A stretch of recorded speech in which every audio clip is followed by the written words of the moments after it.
دکھ جس سے انسان متاثر ہوتا ہے، اس کی ایک قسم وہ ہے کہ جو ہمارے ارادہ اور اختیار سے باہر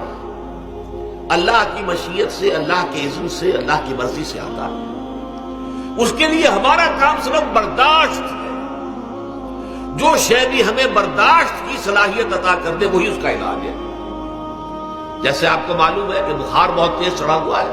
اس کی دوا نہیں ہے اسپرین یا کوئی اور پیراسیٹامول، بخار کی شدت کو کم کر دے، وہ کوئی علاج نہیں ہے۔ علاج تو ہوگا اگر معلوم ہو کہ کون سے جراثیم ہے، کس کی وجہ سے ہے، اس کا صحیح اینٹی بایوٹک کون سا ہے، وہ علاج ہوگا۔ یہ علاج نہیں ہے،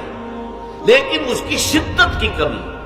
اور اس کے اندر جو احساس ہے جھیل جانے کا، وہ انسان کے لیے آسان ہو جاتا ہے۔ یہی مضمون آیا ہے سورہ حدید میں بھی، ما اصاب من مصیبت فی الارض ولا فی انفسکم، یہاں کھول دیا اس مضمون کو۔ میں نے عرض کیا تھا نا کہ یہ آفت سماوی بڑے پیمانے پر بھی ہو سکتی ہے، زمین میں یعنی زلزلہ آ گیا، فلڈ آ گیا، طوفان آ گیا، ولا فی انفسکم، خاص تمہاری جان میں، تمہیں بخار ہو گیا، تمہیں ٹی بی لگ گئی، تمہیں کوئی اور بیماری آ گئی، تمہیں کینسر ہو گیا، معاذ ہوتا ہے، آخر ہوتا ہے۔ دنیا میں انسانی زندگی کے ساتھ یہ ساری چیزیں لگی ہوئی ہیں، لیکن یہ چیزیں ما اصاب من مصیبت فی الارض ولا فی انفسکم، نہیں پڑتی تم پر کوئی پڑنے والی کوئی مصیبت، کوئی تکلیف، نہ پوری زمین میں بڑے پیمانے پر، نہ تمہاری جانوں میں انفرادی سطح پر، الا فی کتاب من قبل ان نبراها، مگر یہ کہ وہ تو ایک کتاب میں، کتاب اللہ کے علم کی کتاب، الکتاب، اس میں پہلے سے درج موجود ہے۔ یہ الٹ اپ نہیں ہو گیا، یہ اچانک نہیں ہو گیا۔ آپ اچانک سمجھتے ہیں کہ صاحب میں تو جا رہا تھا، اچانک ٹرک نے آ کے مجھے دھکا مار دیا۔ اچانک کوئی شے یہاں نہیں ہوتی، اس کائنات میں پتا تک نہیں ہلتا جب تک کہ اذن رب نہ ہو۔ اچانک کا کیا سوال؟ تو در حقیقت جو ہوتا ہے وہ اللہ تعالیٰ کے علم میں پہلے سے ہے، علم کامل، ما کان وما یکون، جو کچھ ہوا جو کچھ ہوگا، مستقبل، ماضی، کل کا کل، آنے واحد میں اللہ کے علم میں موجود ہے۔ لہذا یہاں اچانک کچھ نہیں ہوتا،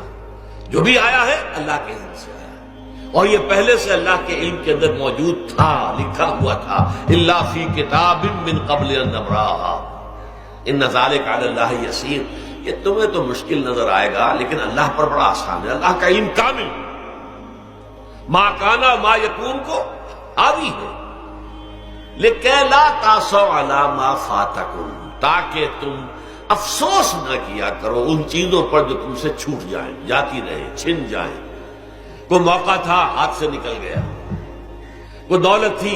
اس پر ڈاکہ پڑ گیا، کوئی اور مصیبت ہے وہ آ گئی، کوئی عزیز فوت ہو گیا، اکلوتا بیٹا تھا فوت ہو گیا، وغیرہ وغیرہ۔ ما فاتکم، فات سے ہی فوتیدگی ہے نا، جو شے بھی نکل جائے، چلی جائے، ہاتھ سے جاتی رہے، چاہے وہ کوئی آپ کا عزیز تھا جو فوت ہو گیا تو آپ کے ہاتھ سے نکل گیا، یا کوئی مال تھا جو آپ کے قبضے سے نکل گیا، ڈاکہ پڑ گیا، چوری ہو گئی، نقصان ہو گیا کاروبار میں بہت بڑا، اس پر افسوس نہ کیا کرو۔ اگر افسوس کرو گے تو اس کا مطلب کیا ہوگا کہ تمہیں اللہ پر اعتماد نہیں ہے، یا تم سمجھتے ہو کہ اللہ کے سوا بھی کوئی ہے تو یہ کام کر سکتا ہے۔ کائنات میں تو ایک ہی کی مرضی چلتی ہے، وہ ہے اللہ۔ لہذا اگرچہ وہ کسی کے ذریعے سے تکلیف آپ کو پہنچی ہے، کسی نے آپ کو پتھر مارا ہے، وہ پتھر ہو سکتا ہے آپ کو نہ لگتا، لگ گیا ہے تو اللہ کے فیصلے سے لگا ہے، اس کا باپ بھی نہیں پتھر مار سکتا آپ کو اگر اللہ کا اذن نہ ہو۔ لہذا آپ پتھر مارنے والے کو بھی مجرم سمجھیے، ٹھیک ہے، اس سے بھی قصاص لینے کا آپ کو حق ہے، لیکن یہ جان لیجئے کہ جو آیا ہے پتھر وہ اذن رب سے آیا ہے۔